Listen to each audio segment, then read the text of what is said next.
ഇവിടെ ഞങ്ങൾക്ക് ഒരു വീഴ്ച KCAക്ക് വീഴ്ച പറ്റിയിട്ടുണ്ട്. ഇല്ലാന്ന് ഞങ്ങളിൽ നിന്നും അല്ലെങ്കിൽ ഞങ്ങളിൽ നിന്ന് മാറി നിൽക്കുന്നു അല്ലെങ്കിൽ മനുവിനെ പ്രൊട്ടക്ട് ചെയ്യാൻ വേണ്ടിയിട്ടുള്ള ഒരു മീറ്റിംഗ് അല്ല, വീഴ്ച പറ്റിയിട്ടുണ്ട്, ഞങ്ങൾ സമ്മതിക്കുന്നു.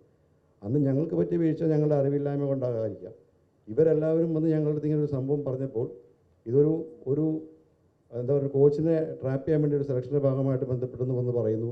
എല്ലാവരും, ഒരാൾ വരെ മനുവിനെ അഗൻസ്റ്റ് എന്ന് പറഞ്ഞിട്ടില്ല. എല്ലാവരും മനുവിനെ സപ്പോർട്ട് ചെയ്ത് ഇദ്ദേഹത്തിന് തിരിച്ചു കൊണ്ടുവരണമെന്ന് പറഞ്ഞപ്പോൾ ഞങ്ങളതിനൊരു എന്താ പറയുക, ഒരു മുൻവിധിയോടെയോ അല്ലെങ്കിൽ ആ ഒരു സംഭവം ആ കുട്ടികളെയും പേരൻസിനെയും വിശ്വസിച്ചു. കാര്യം 12, 11, 10, 13 വയസ്സുള്ള കുട്ടികളാണ് പറയുന്നത് തിരിച്ചു വരണം, തിരിച്ചെടുക്കണം, ഇത് കള്ളപരാതിയാണെന്നുള്ളത്. ഇത് ഞാൻ പറയുന്നത് വിത്ത് പ്രൂഫാണ്. ഈ ഒരു സ്റ്റേറ്റ്മെൻറ്റ് ഇവർ പോലീസ് സ്റ്റേഷനിലും ഈ പറഞ്ഞ പേരൻസിലെല്ലാം പോയി കൊടുത്തിട്ടുണ്ട്. ഞങ്ങളത് കാണിച്ചു തരാം, ഞങ്ങളുടെ കയ്യിലുണ്ട്. ഈ കുട്ടികളും ഈ മാതാപിതാക്കളും എല്ലാം പോയി പോലീസ് സ്റ്റേഷനിൽ സ്റ്റേറ്റ്മെൻറ്റ് കൊടുത്തു. പോലീസ് അത് നമ്മുടെ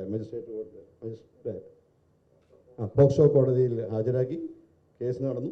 അത് എനിക്ക് തോന്നുന്നു ഔട്ട് ഓഫ് കോർട്ട് സെറ്റിൽമെൻറ്റോ മൊഴി മാറ്റി പറഞ്ഞുകൊണ്ട് അതന്നത് മീൻസ് അങ്ങനെ മനുവിനെ കുറ്റമുക്തയായിട്ടൊരു അക്വിറ്റ് ചെയ്തുള്ളൊരു ഓർഡർ വന്നു. ഈ ഒരു പ്രൊസീജിയർ. അപ്പോൾ അതുവരെയും കേസ് അറിഞ്ഞിട്ടില്ല, ഇങ്ങനെ സംഭവം ഇവിടെ പരാതി കിട്ടിയിട്ടില്ല. രണ്ടാമത് എന്തിനെടുത്തു എന്നുള്ള കാരണം ഇതാണ്. അവർ വന്ന് അവരുടെ ആവശ്യപ്രകാരമാണ് ഇത് തിരിച്ചെടുത്തത്. മനു കോച്ചിങ് ഇവിടെ കണ്ടിന്യൂ ചെയ്യുന്നു. രണ്ടാമത് 2024 ഈ അടുത്ത് ഞാൻ കണ്ടിന്യൂറ്റി പറഞ്ഞോളാം. 2024 നമ്മുടെ പിങ്ക് ടൂർണമെൻറ്റിൻ്റെ ഇടയ്ക്ക് ഈ ഒരു ഇപ്പോഴത്തെ പരാതിക്കാരി മനുവിനെ അവിടെ വെച്ച് കാണുകയും അതനുസരിച്ചിട്ട് അവരും അവരുടെ മാതാവും കൂടി ചൈൽഡ് ഹെൽപ്പ് ലൈനിൽ പോയി അതനുസരിച്ച് പോലീസിൽ പോയി പരാതി കൊടുത്തു. നേരെ ഇവിടെ വന്ന് അന്ന് വിനോദാണ് ഇപ്പോഴത്തെ ജില്ലാ സെക്രട്ടറി, സ്റ്റേറ്റ് സെക്രട്ടറി വിനോദ സുകുമാറിൻ്റെ മുമ്പിൽ ഈ പേരൻറ്റും കുട്ടിയും വന്നിട്ട് ഇങ്ങനൊരു സംഭവം നടന്നിരുന്നു. അന്നത്തെ കാലത്ത് ഈ പറഞ്ഞ ഈ കുട്ടി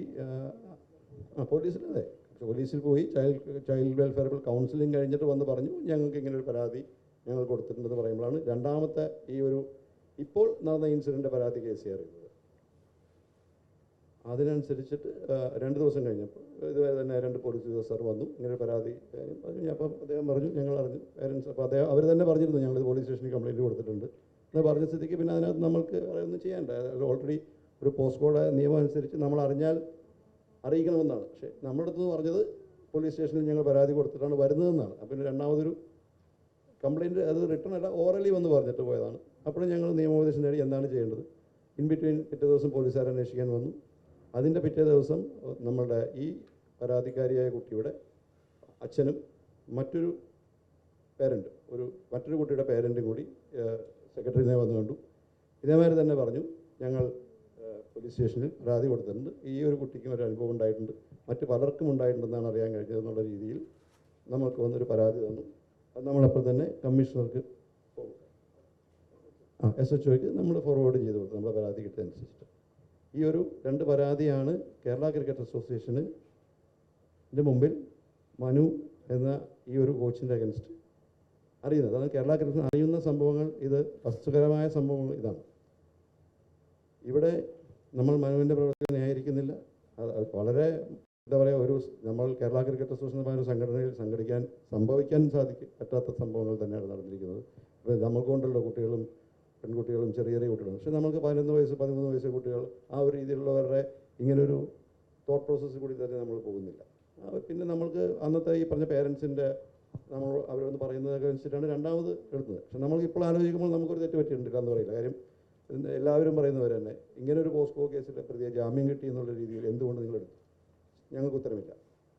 പക്ഷേ ഒരു മാനുഷികമായ അല്ലെങ്കിൽ നമ്മളൊരു അസോസിയേഷനിൽ ക്രിക്കറ്റിന് വേണ്ടി പ്രവർത്തിക്കുന്നു.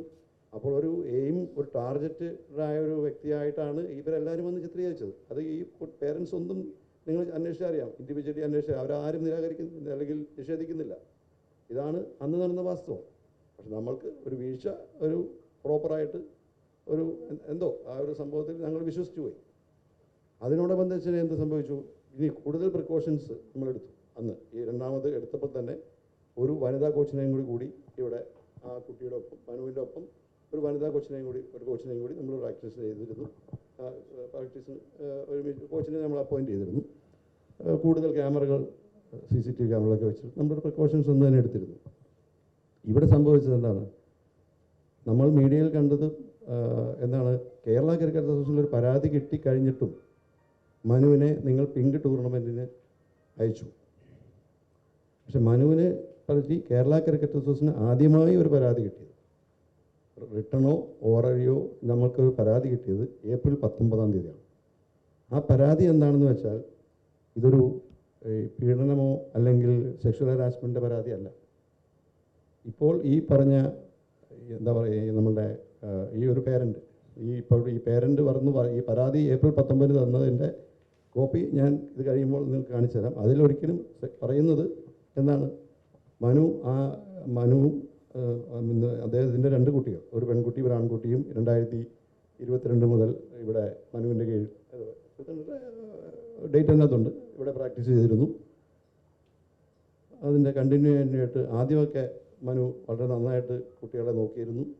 ഈ ഒരു നമ്മുടെ ഈ ഫസ്റ്റ് കേസിൻ്റെ സമയത്ത് ഈ പേരൻറ്റും ഈ കുട്ടികളും ഒക്കെ ഒരുമിച്ച് ആണ് സ്റ്റേറ്റ്മെൻറ്റ് കൊടുത്തത്, മനുവിന് അനുകൂലമായ സ്റ്റേറ്റ്മെൻറ്റ് കൊടുത്ത്. അത് തെറ്റായിപ്പോയെന്ന് തോന്നുന്നു എന്നൊക്കെ പറഞ്ഞൊരു പരാതിയാണ്. പക്ഷേ ആ പരാതികളിൽ മുഴുവൻ പറയുന്നത് മനു കേസ് കഴിയുന്നത് വരെയും ഈ കുട്ടിക്ക് നല്ല കോച്ചിങ് കൊടുത്തിട്ടുണ്ട്.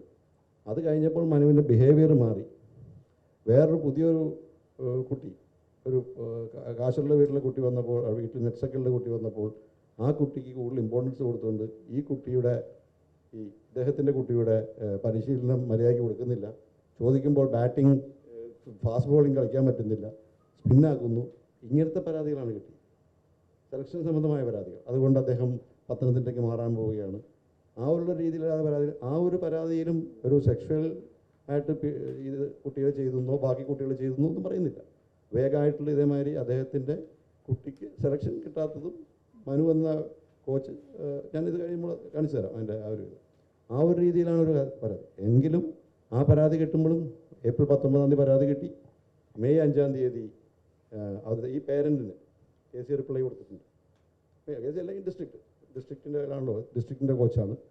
അപ്പോൾ ഡിസ്ട്രിക്റ്റ് റിപ്ലൈ കൊടുത്തിട്ടുണ്ട്, ഈ ഒരു ഇത് അന്വേഷിക്കാവുന്ന കാര്യം. അതിൻ്റെ കോപ്പി നമ്മൾ നിന്നുണ്ട്. ഇൻ ബിറ്റ്വീൻ 21 മനു KCL വന്ന് അല്ലെങ്കിൽ ജില്ലാ സെക്രട്ടറി പറയുകയാണ് അദ്ദേഹത്തിന് ബാംഗ്ലൂർക്ക്, അദ്ദേഹത്തിൻ്റെ വൈഫ് ബാംഗ്ലൂരാണ് ജോലി ചെയ്യുന്നത്, അവിടെ ഒരു അക്കാഡമിയിലേക്ക് എനിക്ക് മാറിയാൽ കൊള്ളാമെന്നുള്ള രീതിയിൽ റെസിഗ്നേഷൻ സബ്മിറ്റ് ചെയ്തു 21 അപ്പോൾ നമ്മൾ ഈ പിങ്ക് ടൂർണമെൻറ്റ് നടന്നിരിക്കുന്ന സമയമാണ്. ഇവിടെ പിങ്ക് ടൂർണമെൻറ്റ് ആക്ച്വലി പെൺകുട്ടി കോച്ച് തന്നെയായിരുന്നു KCA ചെയ്തിരുന്നത്. അന്ന് നമ്മളുടെ കാലിക്കറ്റ് നിന്നുള്ളൊരു കുട്ടിക്ക് ഒരു എന്താ പറയുക, ക്യാരിയിങ് ആയിട്ടുള്ള അല്ലെങ്കിൽ ഒരു മെഡിക്കൽ എമർജൻസി വന്നതുകൊണ്ട് ആ കുട്ടി ഈ ഒരു പിങ്ക് ടൂർണമെൻറ്റിൽ ഈ ഉദ്ദേശിച്ച ടീമിൻ്റെ വരാൻ പറ്റിയില്ല. അപ്പോൾ ഒരു ടെമ്പററി അസൈൻമെൻറ്റ്സ് എന്നുള്ള രീതിയിൽ മനുവിൻ്റെ അടുത്ത് ആ ചാർജ് മനുവിന് കൊടുത്തു. എന്നിട്ട് പറയുന്നു, നമ്മൾ നിങ്ങളുടെ വാട്ട് യു കോൾ മീൻസ് തലയാഴ്ച എഴുതുമ്പോൾ നമ്മളുടെ ആ ഒരു ഇതുണ്ട്, ഒരു one month notice period serve ചെയ്ത് കഴിഞ്ഞിട്ട് പോകാമെന്നുള്ള രീതിയിൽ സംസാരിക്കുന്നത്. അതാണ് KCAക്ക് ആദ്യപ്പാട് കിട്ടിയ പരാതി എന്ന് പറഞ്ഞ കാര്യം.